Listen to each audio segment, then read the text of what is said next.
settings always begin with a prayer. You all said song and something else, but in this setting they begin with a prayer and then a song and a little talk.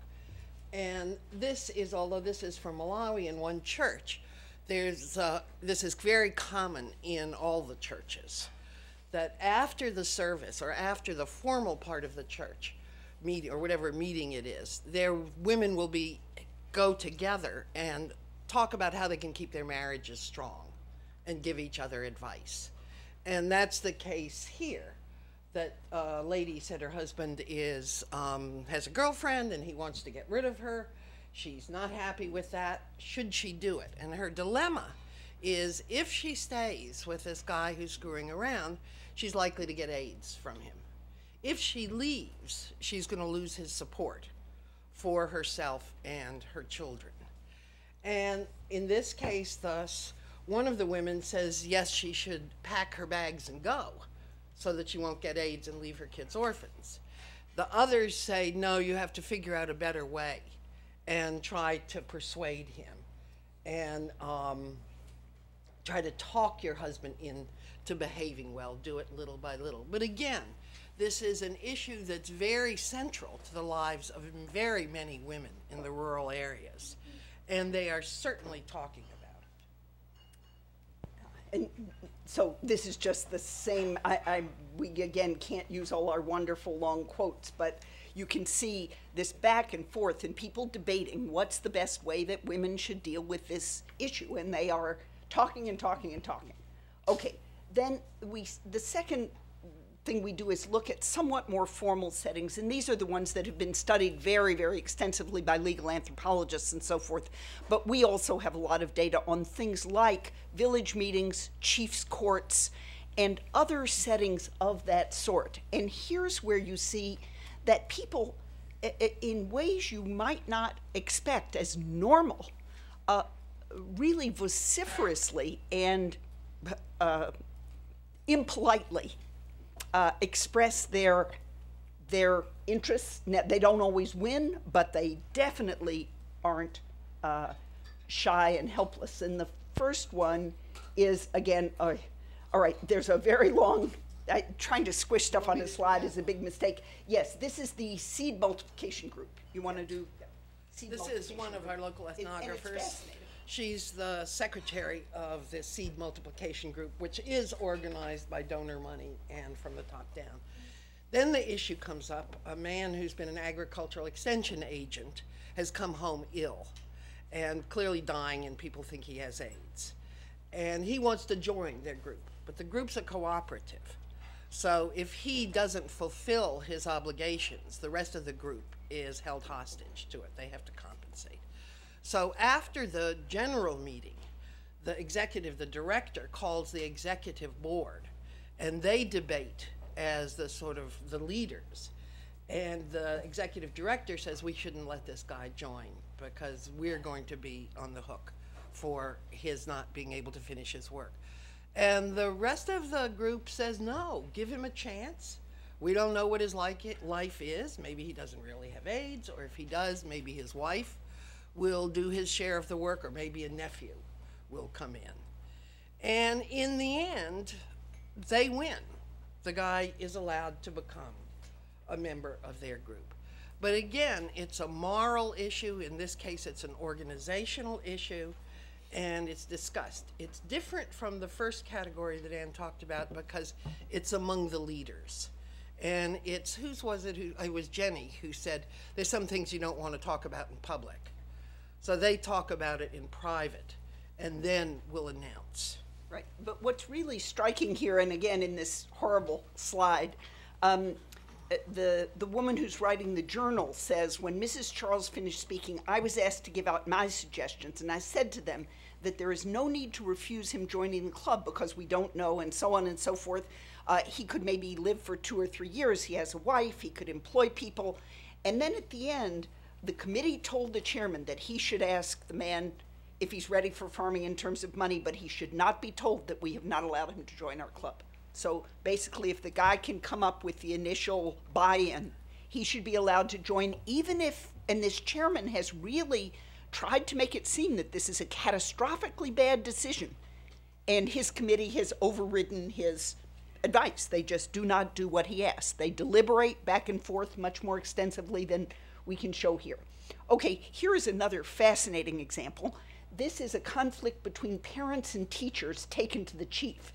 So the parents, several children have been thrown out of school. These are, of course, teenagers, for having sexual partnerships, which is against the rule. And they go to their headman and ask their headman to go to the headmaster. So you have the village headman going to the headmaster of the school to ask that the students not be thrown out. This is a devastating thing. I mean, the parents have paid school fees, they've made huge sacrifices. If their kids are thrown out, that's awful. And I think this is right before the end of Standard 8, when they're about to take their Standard 8 exams. So the parents first ask the headman to ask the headmaster that their kids at least be allowed to take their exams. The teachers say, no, we can't allow that. The parents and the students agreed before they started. And there's a very complicated discussion about this, but they agreed before they started that they wouldn't have sexual partnerships. They broke the rules. We have the right to throw them out. And then what is really fascinating is that the headmaster said, look, I can't do anything else. If you're really worried about this, you go to the teachers. And then here, the journalist writing about this incident says the parents, they were angry when they were going to school. On the way, they were saying that the teacher did not have an authority of dismissing a child because school is for the community. The parents were the ones who have molded the brick and built the school. They were working on development. So in other words, the parents make a claim, a moral claim based on the labor they've put into building the school, that they did this work and the teachers shouldn't be able to throw their kids out. And then the teachers were also saying that the parents were not the ones who have employed them. They don't make any contribution to make their salaries. They are following the ministry rules. If the parents will choose, they can go to another school and work there. The school can be closed until other teachers come. Do they advise their children to make marriages at school or advise them to concentrate on lessons? Basically, if your kids are trying to have sexual partnerships and get married, you should tell them studying is more important. You didn't tell them, your kids get thrown out. So it seems that the parents do encourage their children to make partnerships when they are at primary school, which is not good. So the chiefs failed to calm their tempers. The parents told the headmaster that he is a stupid person because he has dismissed their children without telling the parents about the behavior. Now, the resolution, and I can't go read you'd kill me if I read every word of the slide, but it's fascinating that the parents lose. The teachers basically say, you want to teach your children, you think you can do a better job than we can? We won't. Basically, we'll go on strike. The parents immediately fold. Yeah, immediately fold because they realize they can't teach their own children.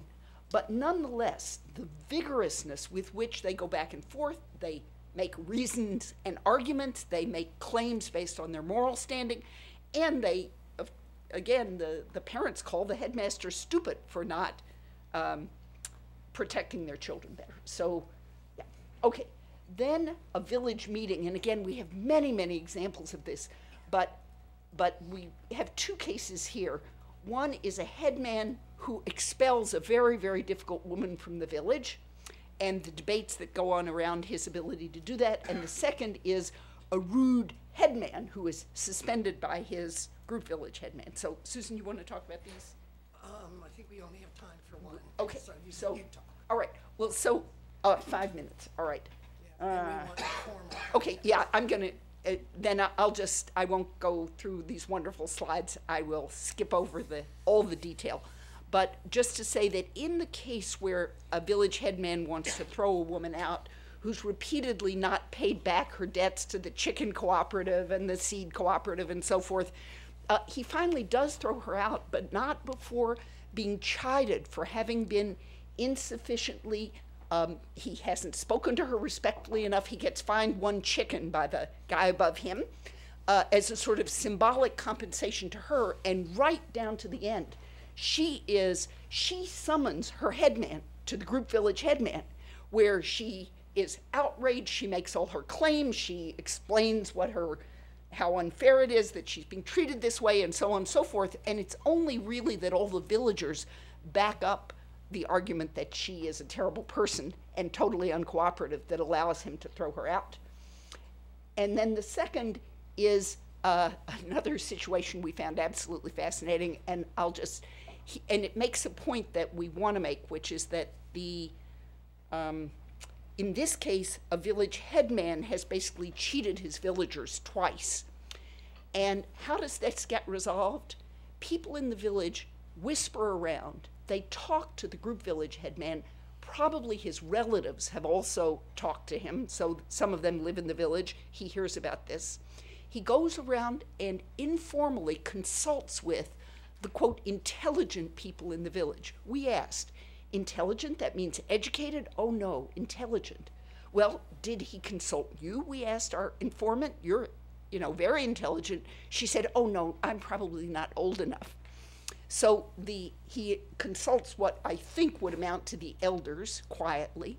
Then he calls the village together for a big meeting. He announces that he has suspended the headman. There is cheering and clapping wildly. The women ululate. And so he has met the village's demand, but in this case without having any open public discussion. He's gone. Okay, now I'm going to leave out the Chief's Court completely and talk about these formal settings, and I'm going to let Susan do that. Yeah. For 1 minute, half a minute on the schools, which I think all of you will know what they're like in Africa and Asia, where the teacher gets up and the teacher is total control, asks questions, one student answers, next question another student answers. Often there's silence, the student doesn't know, and then he goes on to another student, and it's very respectful. That seems to be the template for what goes on in the formal contexts, where the donors, and in our context we tend to talk about donors and NGOs instead of the state, because the state's pretty much a lame leviathan. The donors are trying to create these CDDs, and in action what turns out is that they look like schools. So if you read transcripts of focus groups, the moderator is saying, we want to learn from you, we're all here together, we're all equal. Immediately, the villagers know that's not true. The moderator comes from the city, her hair's in braids, she has on earrings. Why is she wanting to learn correct facts from them? The moderator then asks a question, there's silence. She asks another question, there's silence. She says, come on ladies, we're all ladies here, let's talk. And it's just painful to read. There's a debate club. Anne, your picture. Yes. Yeah. Okay. This is what counts as debate in Malacca. This is a man lecturing to women. And the men they're all sitting quietly. Yeah. There's no arguing. They're all, and it says for civic and sensitization development. They're being developed.